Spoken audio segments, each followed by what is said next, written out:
Sitchin, Chronicles.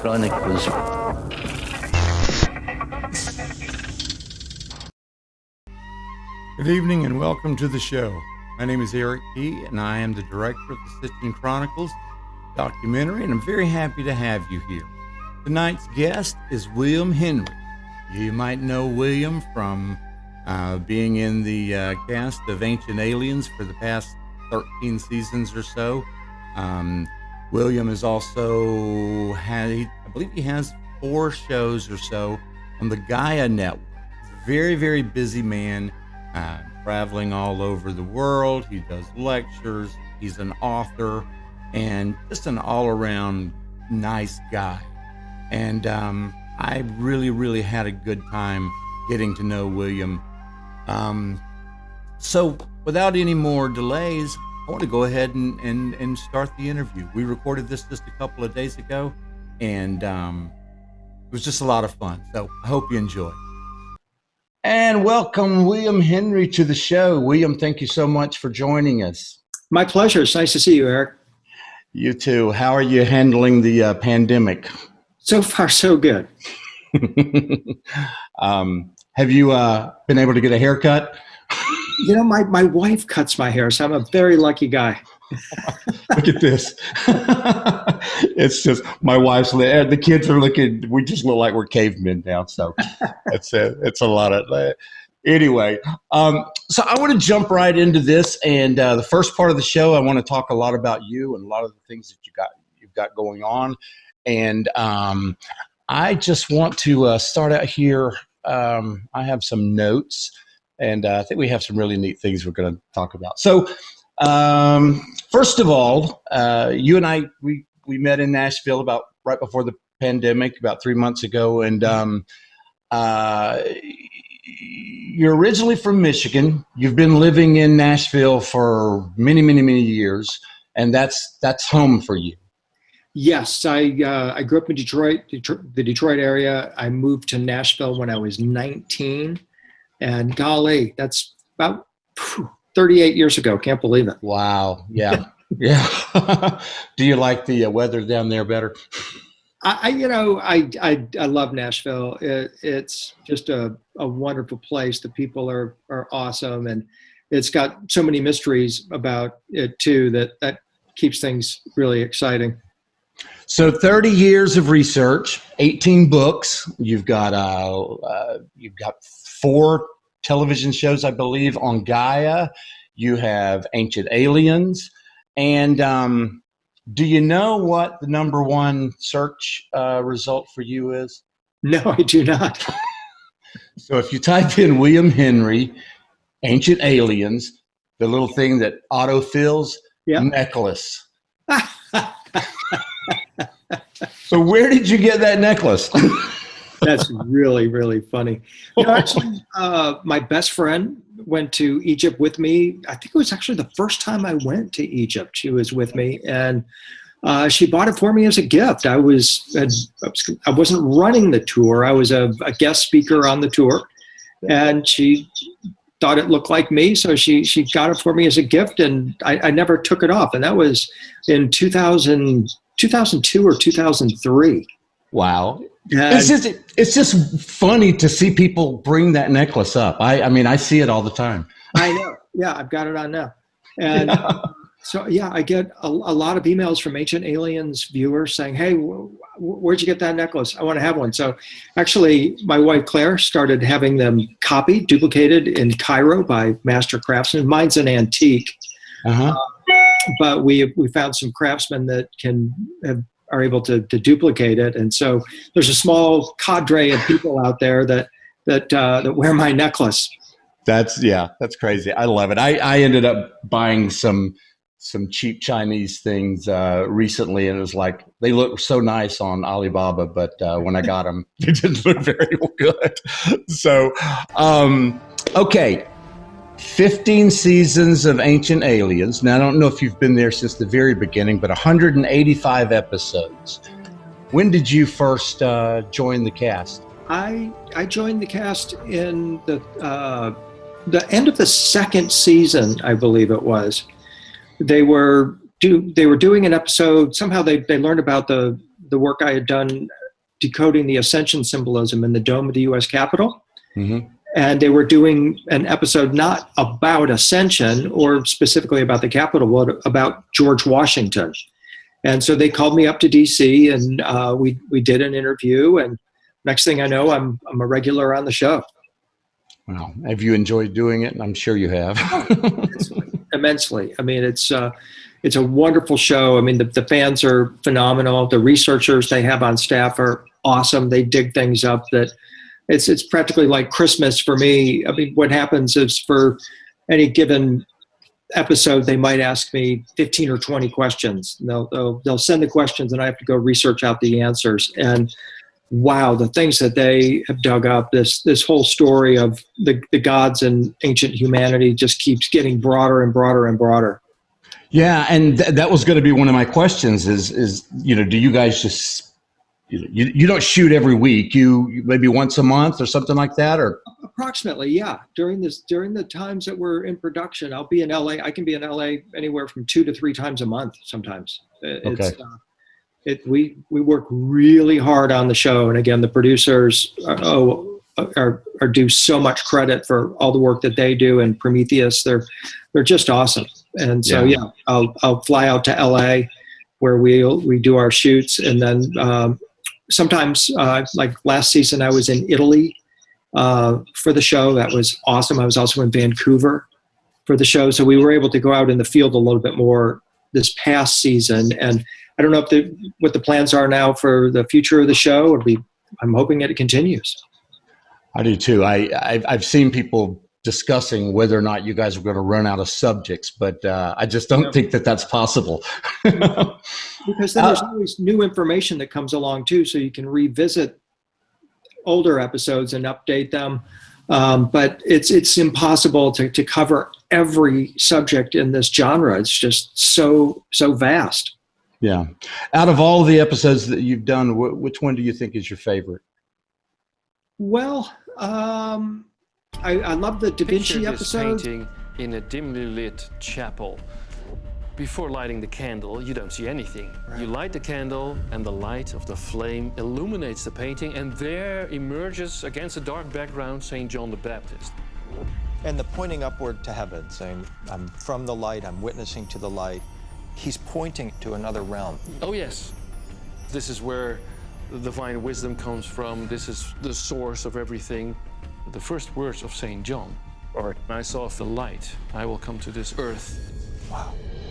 I also loved the Stonehenge. The recent Stonehenge episode was awesome. So I would put those definitely at my top episodes. Well, then that's a good segue into some of the shows that you have on Gaia. I'm fascinated by a lot of the symbolism and the things that you've picked up on, and of course your knowledge of art history is vast. I had no idea that you went that far back into that knowledge. I love it. I mean, because the artists usually are going to be commissioned by either a high church authority or someone of that nature, sometimes even a political figure. They're often going to be used to transmit or encode esoteric information, and I'm just love rooting all that out, learning the history, the story of the artists, and the ultimate purpose of the art, and of course the secrets that they encode. Yeah, I'm a big William Blake fan. I think we talked about that before, and some of the imagery that comes out of that guy, plus the poetry, he's a dark guy.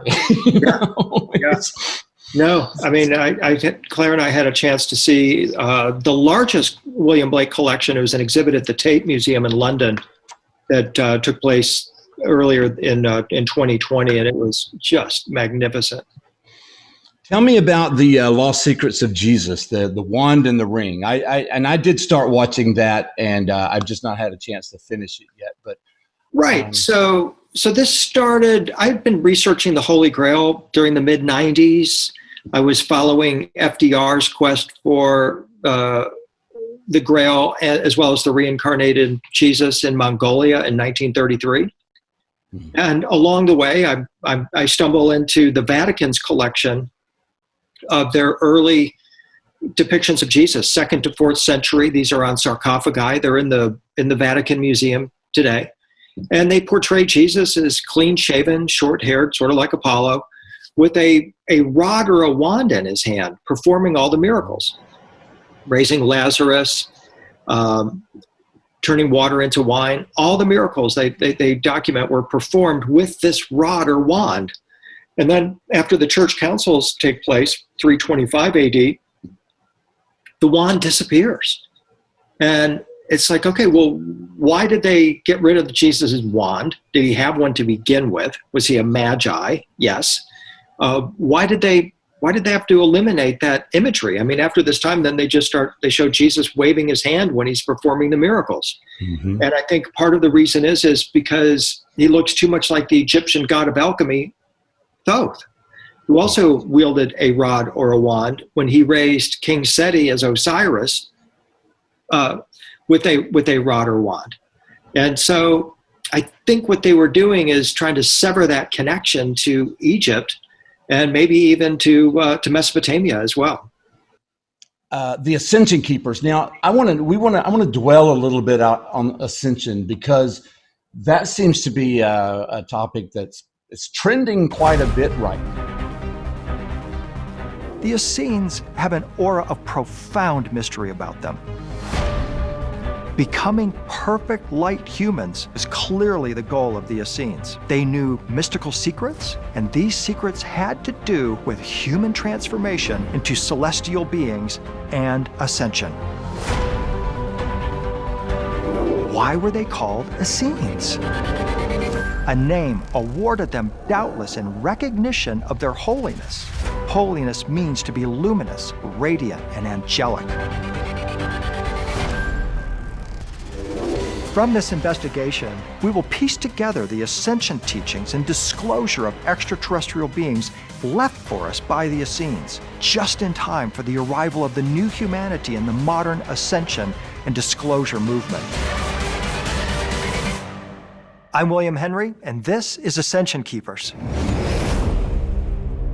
Sure. The basis of ascension is the idea that we are only temporarily inhabiting the earth plane, that we came from somewhere else, and we can ultimately return to that source place. And that is a basic definition of ascension. And as relates to my work, what I've tried to do that's different, I mean, there's a lot of people out there that channel and talk about ascension as a new age kind of spiritual practice. And they may not be aware that, in fact, it is the oldest human story.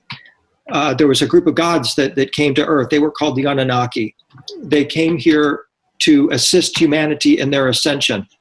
How do we know that? That's what the oldest Sumerian stories describe, is the gods came down, and the first thing they did after they created the first human, Adapa, is they took him on an ascension trip back to the home world of the Anunnaki. That's okay? Right. That's the oldest human story. In fact, all of the oldest human stories are about ascension. An Anunnaki goddess named Inanna descends through 7 halls or holes in space to the throne of her sister, Ereshkigal.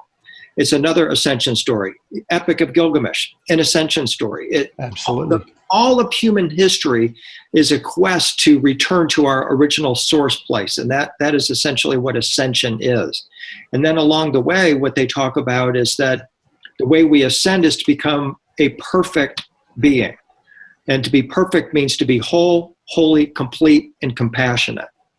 And so I started using that word perfect as sort of like a golden needle to weave my way through all these ancient stories. I mean, again, going back to ancient Sumeria, Mesopotamia, weaving through Egypt, over to India, into early Christianity, into Islam. The fundamental premise is that we are imperfect beings, but we can become perfect. And when we become perfect beings, then we have the ability to ascend and return to our source place. Perfect organically, because you are also, you're an advocate against transhumanism, correct? That's correct. Yeah, I'm opposed to the idea of permanent transhumanism. Putting on a pair of glasses, augmenting the human body, fine. Contact lenses, fine. Anything that is temporary or removable, by yourself, I'm okay with. But when they start talking about mandating the implantation of chips with vaccines like we're doing today, Yep. that's a no-go, non-starter. And so we've got people like Elon Musk, who is wanting to be able to put chips in your brain and do all of these things. You've got Ray Kurzweil, who I've always been into him. I love the spiritual machine, and the singularity is near. You came up with a sort of a play on words. The skingularity is near, right?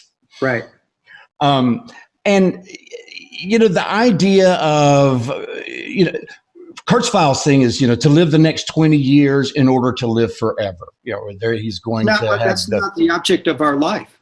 Our object is not to mummify our bodies, which is what transhumanism is. They want us to live in this body for hundreds of years. Right. When, spiritually speaking, our quest is to ascend from this place, first to transform it into a planet of love, light, and righteousness, and then to return to our source place. It's not to encase ourselves in this technology under the control of people like Mark Zuckerberg, Bill Gates, wackos like Elon Musk. Are you kidding me? Yeah. You want these people in your head telling you what you can think and what you can do? Man, give me 100 hits of acid any day. Just let me out of here, because those people, they couldn't get themselves across the street, let alone tell me how to move my soul into a higher dimension.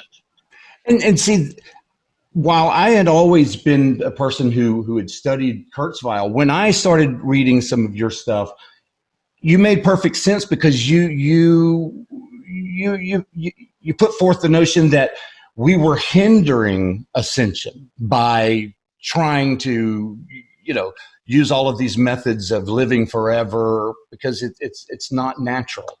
And it made a lot of sense to me. Yeah.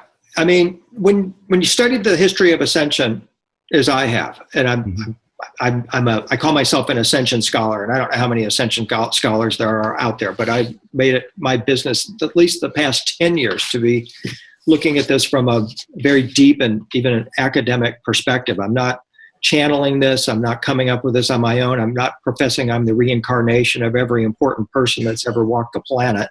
Yeah. And therefore I'm qualified to teach you about ascension. No, I do research, okay? And I provide source material that people can follow. And all these mystical traditions say the same thing, is that we don't belong in these flesh and blood bodies, that they are a temporary apparatus for us. They are to be used for the specific purpose of ascension. And what we want to do is ultimately transcend the flesh, okay? Right. And two schools emerged. One was that we could remain and must remain organic and do this through maybe ascetic lifestyles of meditation and focus on developing our light bodies, so forth. And then a second track emerged around the 12th century with the introduction of technology. And the belief became fairly widespread that technology was a gift from God, and that God wanted us to have this technology in order to accelerate our ascension. Mm-hmm. Okay? Ray Kurzweil, Elon Musk, Bill Gates, these people are not about accelerating ascension in any way, shape, or form. And for them, it's all about taking control and power over the human body. Okay, mm-hmm. And so the only way to remain on a pure ascension path is to avoid augmenting your body with that technology, avoid the implantation of chips, and relinquishing, therefore, control over your mind, body, and soul. We've gotten this far. I want to step back just a little bit, and I want to get kind of the roots of what was that moment when you received that call to adventure, or that call to action, or you stepped out the door, across the threshold into this new world of I mean, most people don't plan to be an investigative mythologist. No. In Nashville. It's like there was something, I would guess, that triggered this journey that's become a lifelong journey. Yeah, I mean, I would say it happened for me in 1982. I was a sophomore in college. I was going to a small Southern Baptist college, the kind where chewing gum, dancing were all prohibited, right? Mm-hmm. And yet there were a group of us that were there to get an entertainment music business degree. It was a really strange mix, right? This hardcore Southern Baptist college opens up its doors to these musicians and people that want to go work on nearby Music Row or go work in Hollywood or whatever.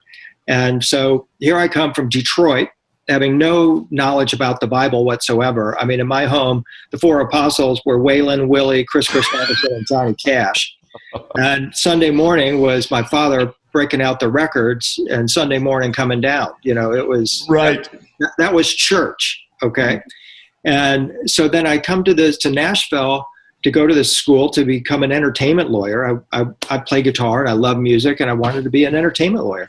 And so here I come, fish out of water now, moved to Nashville, come to this school that's a bunch of Bible thumpers, and I know nothing about the Bible. Again, the apostles are Waylon, Willie, Chris, and Johnny, and a few others, of course, Earl. And so I'm in a sophomore class, and a professor assigns us to review a book whose implications would impact Christianity. Write a 3-page review of this book. So off I go to the bookstore and I find this brand new international bestseller called Holy Blood, Holy Grail.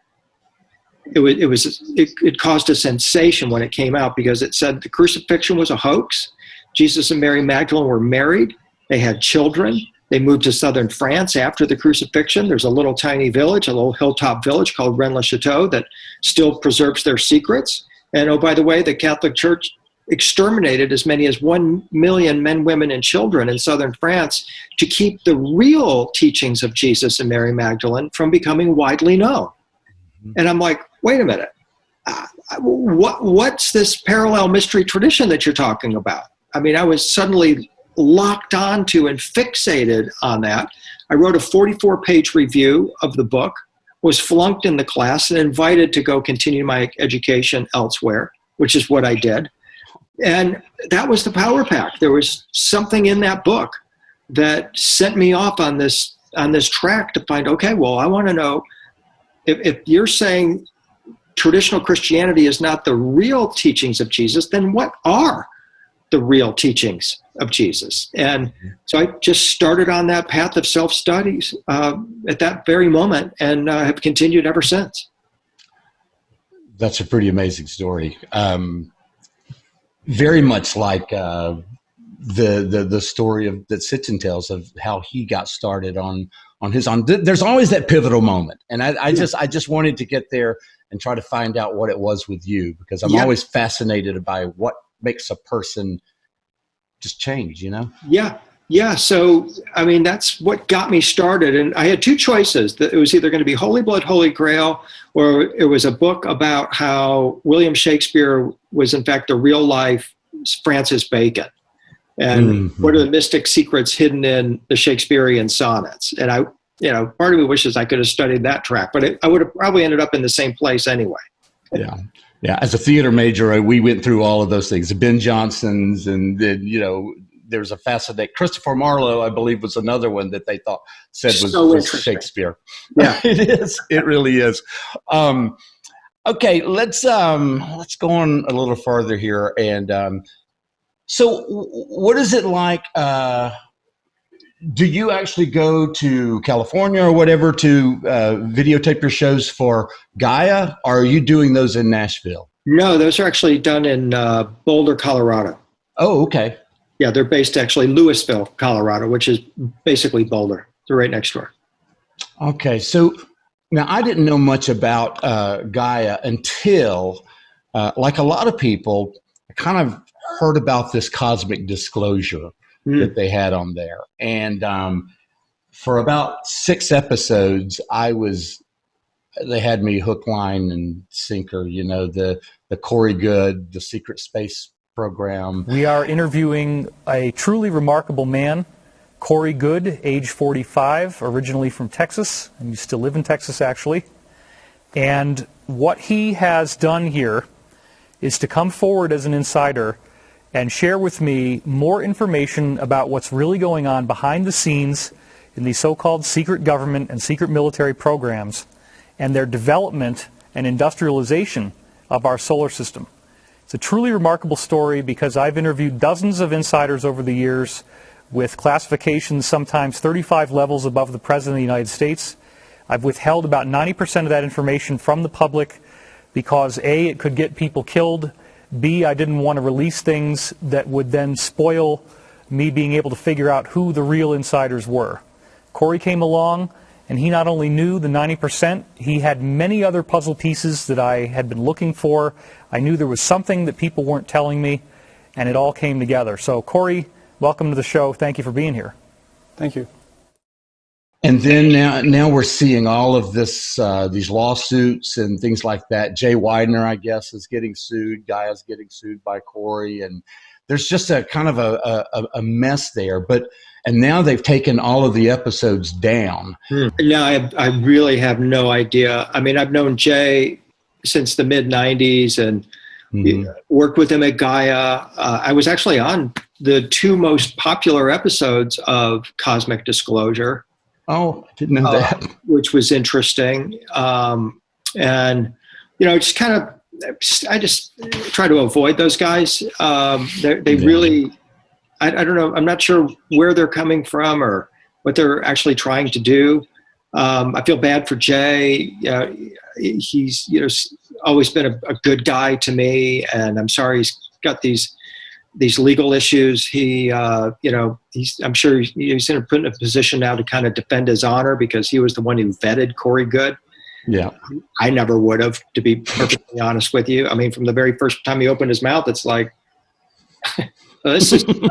There was life on, there was some life on Mars. There was some small animal life that mainly is burrowing, that digs. There's plant life. On Mars that's very, what would you call something that grows in a desert, very robust, or there was this one bush that was purple and red that had huge thorns on it. But some people, loved it. They loved it. And hey, that's fine, to each his own. Well, we needed it to be true. I needed that to be true. It's like I love the idea of a secret space program. It was fascinating. It was new, uncharted territory. Right. Something that we kind of latched onto. But spending 20 years on the force, and then they put you back in your bed when you were 6 years old, and you became. That's yeah. What's the word?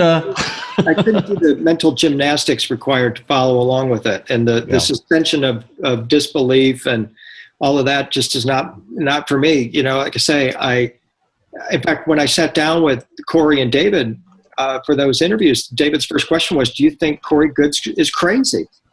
And I'm like, I don't know. All I'm here to say is, in my research in my Gaia program, The Awakened Soul, I was talking about these blue angels, right? Mm-hmm. And Jay saw that and was like, "Oh my God, you're the first person to validate what Corey's actually talking about." And that was not my intention, because Corey had never heard of a lot of the things that I was talking about, which I found that to be odd. Mm-hmm. If he's who he says he is and had all these connections, how could I know more than he does about the blue avians that he kept talking about? That's right. That didn't really make sense to me. And I wasn't trying to ambush him or anything in the conversation, but I'm just showing him these things. And the whole time I'm thinking, how can you not know this? Yeah. How could you possibly not know this? Right. And so that always was like a red flag to me, that if this is a person that maintains who he says he is, I don't know. I just had those questions. He had a lot of things to remember to keep that story straight. And, he came out and basically said that everything Sitchin had said was wrong because he actually spoke to the Anunnaki and they told him, that this was the way this worked and this is the way this worked. And he was trying to become, take Sitchin's place and to discredit Sitchin, which as the person making the documentary, I have a personal devotion to the memory of Zecharia Sitchin and people like that who think they can kind of ride on the coattails of that. Makes me crazy. Kind of like your friend Mike Heiser.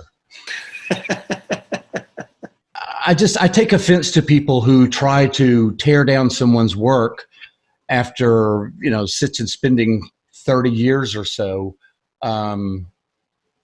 researching this stuff. And some guy from University of Wisconsin at Madison, who becomes the greatest Bible scholar of all time. And he was a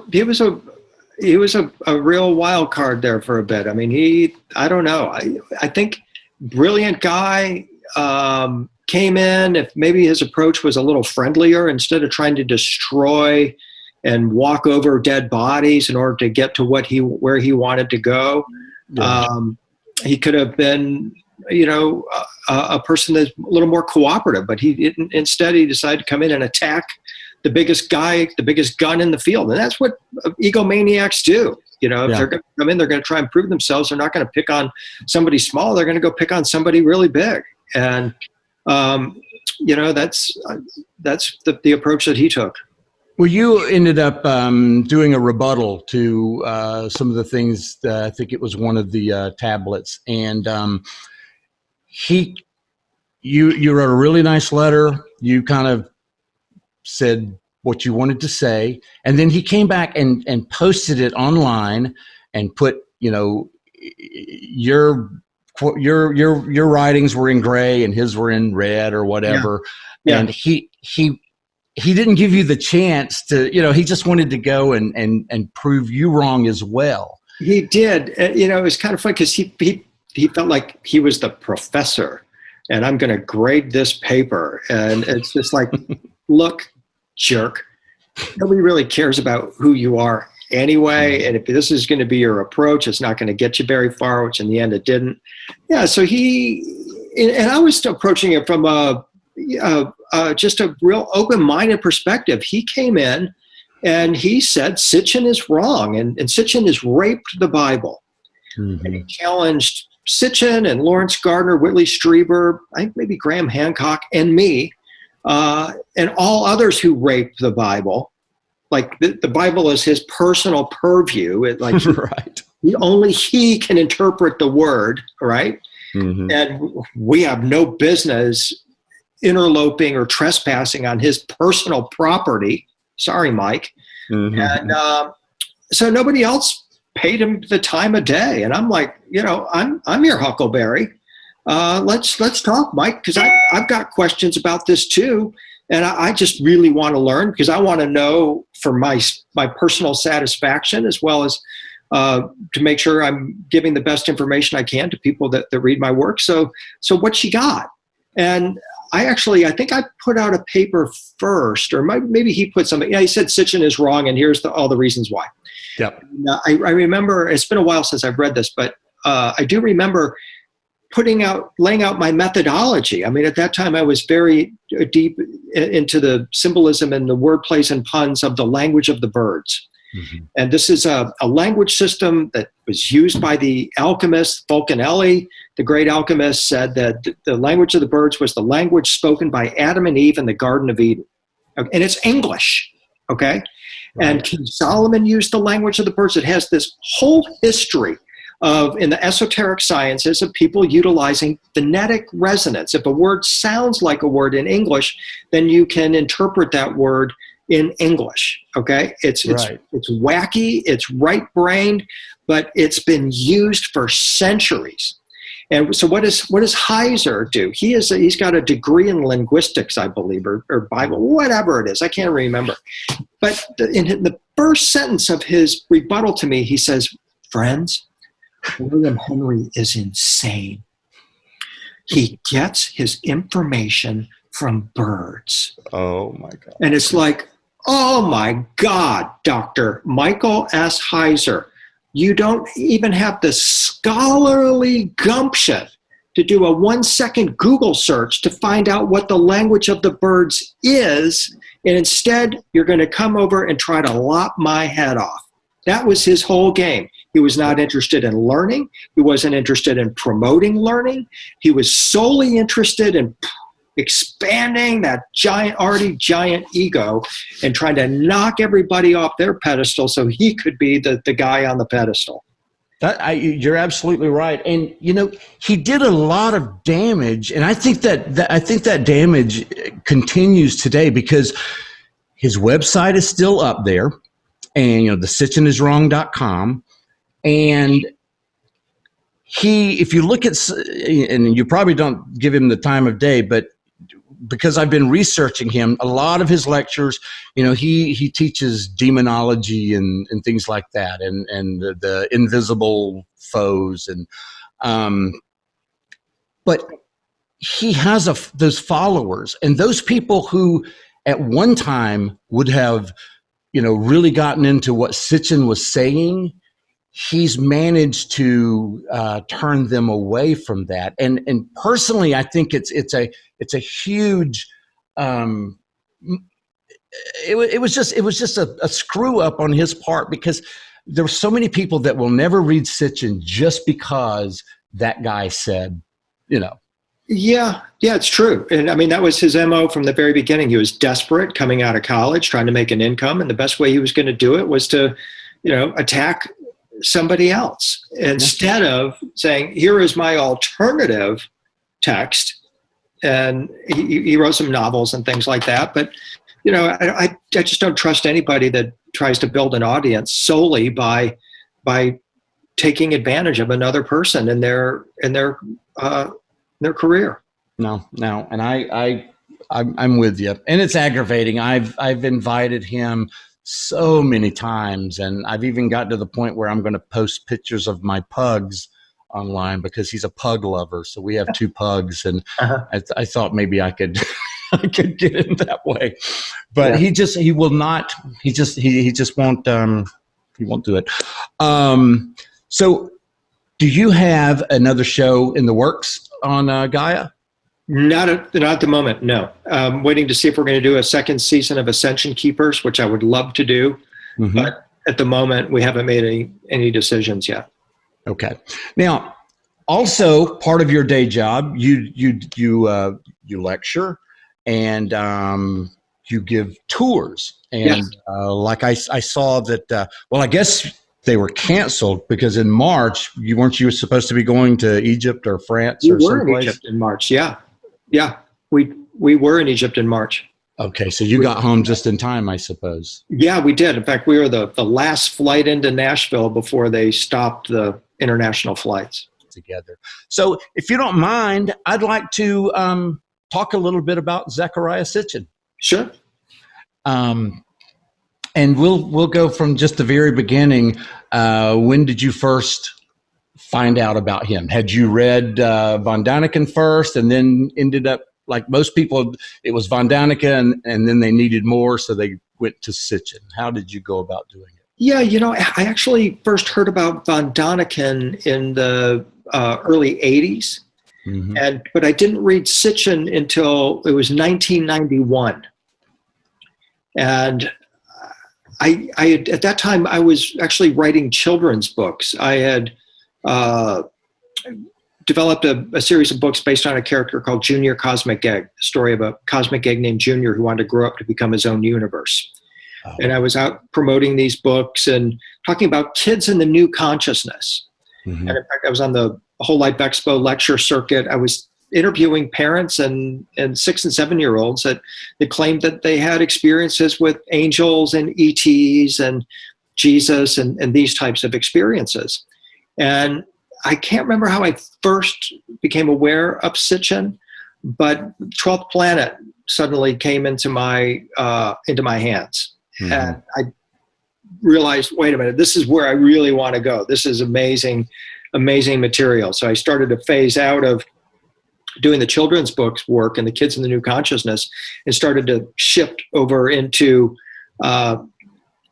the realm of the Anunnaki and ancient astronaut theory, as we call it today, and all those subjects. And it must have been about this time I'm reading all of Sitchin's books I can get my hands on, and I soon published. Well, it was actually 1996 that I published a book called "The Peacemaker and the Key of Life," where I was documenting the recurring incarnations of a religious figure that's often called the peacemaker, and putting together this story that perhaps this is the same figure reincarnating over and over again.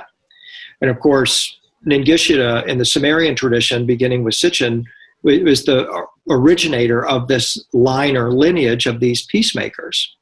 And so that became sort of the dovetail then of moving more and more into the Zechariah's sphere.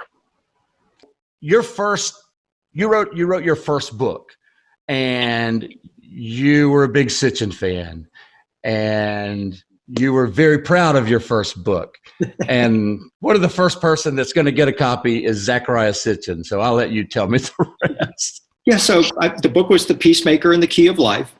And again, tracking the incarnations of this religious figure that goes all the way back to the Sumerians.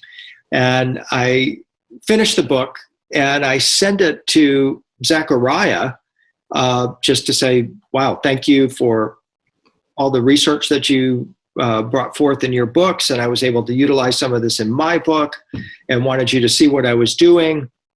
And expecting on my end, I'm thinking, wow, I might get a letter from him. You might give me a phone call, something, right? Well, I did get a letter from him, and the letter was actually a bill, because I had used 4 or 5, something like that, illustrations from his book.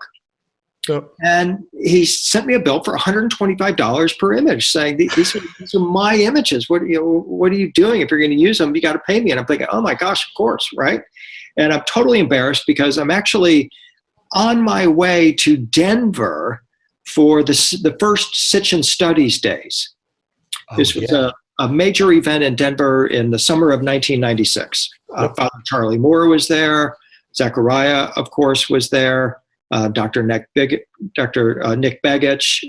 was there. So was Dr. John Lilly as well. And it was mostly devoted to Sitchin. And this is in part why I wanted to send her the book, because I knew I was going to be meeting him. And it's like, oh my God, I just sent it to the man, and whoa, what a big mistake that was, right? Long story short, some of his friends, supporters that I knew, intermediated, and Zechariah was very, very forthright, and just really, I'd say he was kind about it. He explained, he said, look, I paid for these illustrations to be done. And if I allow you to use them, and then someone gets them from your book and uses them, he says, I've just lost control of my work. Yeah. And that's what this is really, what it was really all about. And I totally understood that, and ended up paying Zechariah for the illustrations. And so we were all copacetic, let's start over kind of a thing. And it wasn't long after that I think it was the first time I did another lecture with Zechariah was in Zurich. Ooh. It must have been 1998, 1999. And so that was the start of several events where I got to be, just hanging out with him. And it was really wonderful, because again, to me, he was Zechariah Sitchin, the author, but man, I had him like 5 steps above that. I mean, he was clearly, this was the man, right? Yeah. And I felt like personally, okay, this is the first lifetime I've had with Zechariah. I've just had that sense of connection that, okay, maybe we had been had a lifetime together back in Sumerian times or something. And he was always the scribe. He was always the professor type. He was always the one that was the authority, right? Mm-hmm. And there were those that circled around him that were trying to keep the wheel in motion. I've told several people the story that you had told me, people who were close to him. And, there are so many stories like that, because he, if you know the story that he had been working on, what became the 12th planet for 30 years. And right as he was about to publish it in what, 68 or so. 76. Well, originally his first book Oh, really? was going to be, yeah, I think it was 69 or it was going, but anyway, Van Daniken's Chariots of the Gods came out, and Sitchin held off for 6 years. Wow. Because he said, this guy's saying the same thing that I'm saying, so I have to go in and I have to put more facts behind it. So he spent all those other years trying to put it down, and he was forever crushed by that, kind of been beaten to production, so to speak. And he became very conscious of everything that he had. That's why you talk to some people who had videotaped him, and I even have some videotape of him asking for tapes, because he would not let those tapes out of his sight, and he just did not want people to run off and to make money off of him or use his ideas. So yeah, I thought it was a wonderful anecdote that you tell there, because it does kind of it kind of explains his personality in a lot of detail. Yeah. Yeah, no, and he was, like I say, I mean, he wasn't a jerk about it or anything. He said, this is the way it is. And, it's like, I should have known better to begin with. And after that, it's absolutely fine with Zechariah. Interviewed him on radio programs, and you were never going to be buddy with him. But, deep down, he had this kind of facade where, he wasn't smiling a lot on the outside, but you could tell on the inside he was warming up to you on the inside, right? And I am interested in that, because I do hear that from time to time, that there were just a few people who were on that inner circle, but they still weren't on the inner circle. No. And I'm not sure if you watched the video with Jennifer Stein, who became one of Sitchin's right hands, and how she talked about his wife kind of wore the pants in the family. And it was very, very nice, because part of what I'm trying to do is to paint a picture of the man himself. So I need little personality traits and things like that. Right. And could you think of any more right off? Because I sure can use those. Not right off, no. But again, he just, to me, I didn't idolize him, but I certainly did have him up on a pedestal, because he opened up so much and could see so far as well. And he was a very brave man in what he was doing ultimately. And we just haven't seen the likes of him since then, really. No. And you had mentioned that you kind of looked at him like a prophet of sorts, maybe a messenger. I definitely, and I've said this for a long time, that Sitchin to me was a prophet. And that doesn't mean he was always right, but it did mean that he was pointing us in the right direction, right? He was seeing farther and much more clearly than anybody before. And that's what makes him, in my view, a prophet. Not only was he talking about prophets and that, but he was talking about what would ultimately be our future, because as we unravel the mysteries of the Anunnaki, we're talking about our origins. And there's very few people that are really, at least in a popular area, doing the work that Sitchin was doing towards asking those questions. Yeah. And even today, I mean, I read the books. And I'm sure you read them over and over as well. But I'm at the point now where everything it's still so relevant, and there's a lot of things that we know that have come to pass since Sitchin's passing that I just have a really good gut feeling about it, and I don't like using my gut for making decisions on what I believe, but sometimes you just really have to. I mean, do you feel that way? Do you inside, do you feel like there's something there? And I always want to ask, especially you guys on the ancient aliens, you do believe everything that you talk about? Not everything, no. I mean, there are some aspects of ancient astronaut theory that I'm not as supportive of as, of course, others. But the overall premise of extraterrestrials interacting in human affairs, totally, I believe that. Absolutely. The reason why they did it, there's disagreements there. But then again, nobody knows for absolute certainty what the true story is. We have a pretty good idea what was going on, but I mean, there is definitely room for disagreement and for debate and things like that, and that's healthy and that's really good. But to dismiss the whole notion as people do, no, I don't go along with that at all. Yeah. And I'm still avidly studying it, avidly writing about ancient astronaut theory and the Anunnaki, just looking for different levels of truth in it. Yeah. Do you? I noticed that you had posted recently they had released the Navy videos, and do you believe as much as Dr. Gear does that disclosure is close? I think it is. I absolutely think it is. And this recent acknowledgement by the Department of Defense that those 3 videos that we've been talking about since 2017, or the Tic Tac one in particular, those are mind-blowing videos. And for the Department of Defense to come out and say they're unidentified, meaning they're not ours, that's astounding. Have you met Tom DeLonge, the guy who's really pushing this? No. Okay. I'm not a Blink-182 fan, so I've been kind of standoffish from. But to me, DeLonge is a T-shirt salesman. I mean, that's the whole purpose of his business, is to use this story to sell T-shirts, and this is what he tells in his public documents.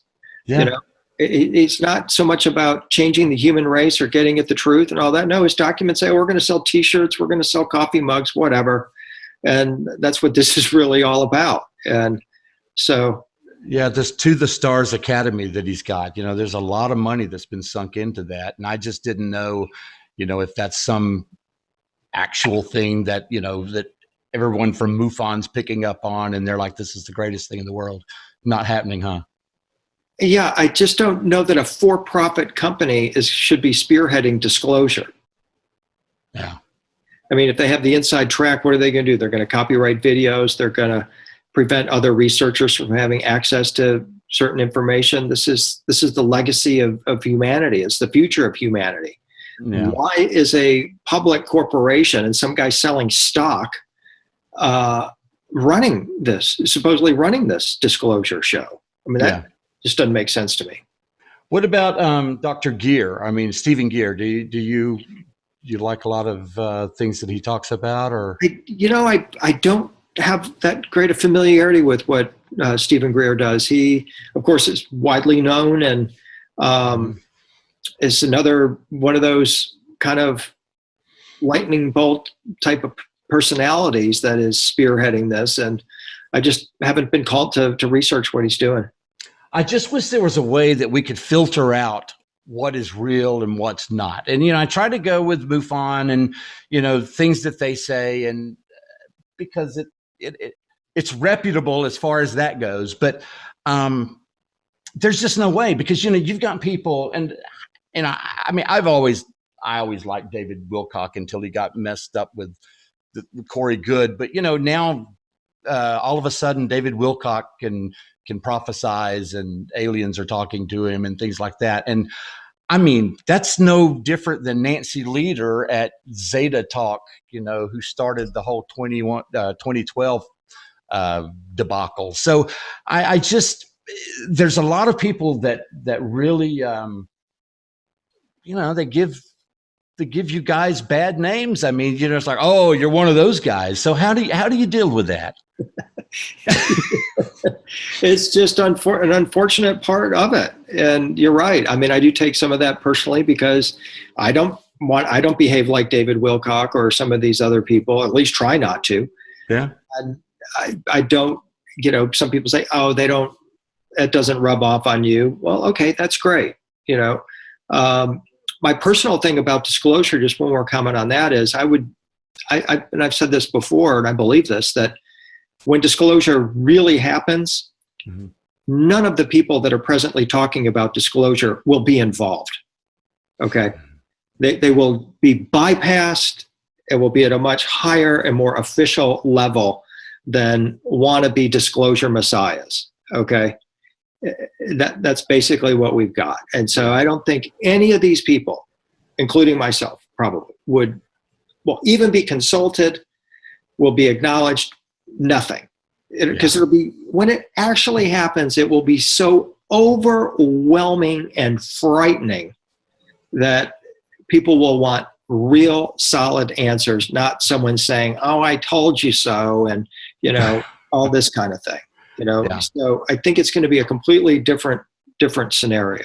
Yeah, and that's very believable. And it is unfortunate that in this field that people have limited vision.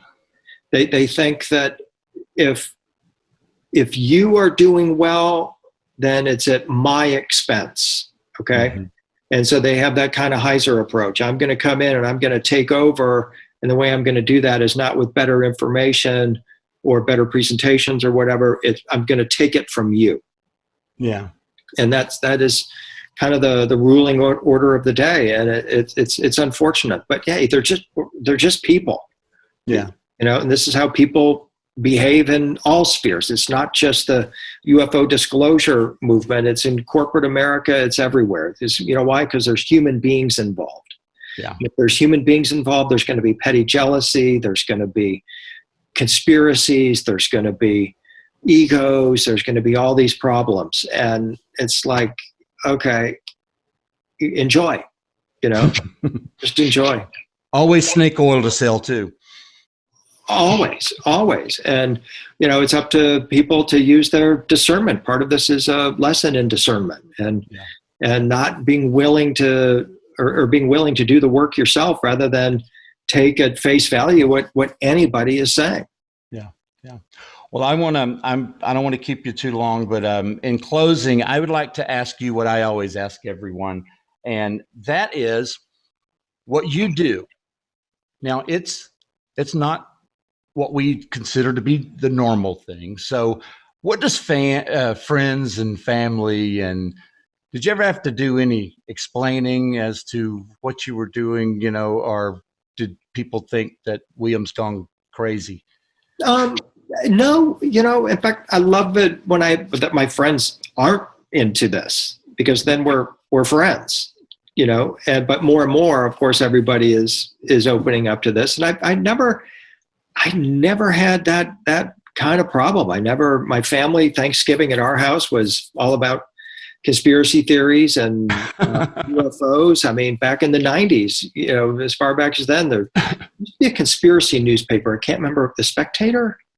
What was the name? I can't remember. It was a magazine or a newspaper that would get mailed out, and we couldn't wait to get that. So my family was always into this. My father was a maverick kind of lawyer, always working with people on the total cutting edge of science and things like that. Yeah. So renegade kind of things, never an issue. Right? Okay. So you were kind of born into this, and this is kind of the direction you were supposed to go. Yeah. Yeah. I didn't have to unlearn or undo anything. You lucky guy. Jumped right in the deep end. Right. I know. No, I totally acknowledge that. Very grateful for that. Yeah. Yeah. I'm still unlearning. I'm 55 and I'm still trying to unring those bells. I talk with people all the time like that. They just are still tethered to those old beliefs and programming. Yeah. Well, William, I'm gonna let you go, and I know that you've got things to do. I'm sure your wife has a to-do list for you, and a honey-do list. Like all men are wanting to go back to work so they can stop, so they can get some rest, right? I love doing things with my wife. You. I'm going to look so bad. My wife's going to go, look. But anyway, I'll be talking to you soon, and I really appreciate the time that you've spent. And then of course we'll air this on Thursday night. Okay. And but I appreciate it. I appreciate you helping me out so much. Pleasure, Eric. Yep. Good luck to you with the project. Look forward to talking with you more about it. All right. Talk soon. Bye-bye. Bye. Well, I hope you enjoyed the interview with William Henry. Super nice guy. I really enjoyed my time getting to know him.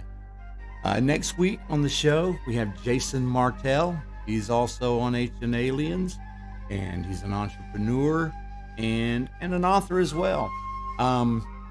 So don't miss it next Thursday night, 9 p.m. Eastern. Take care.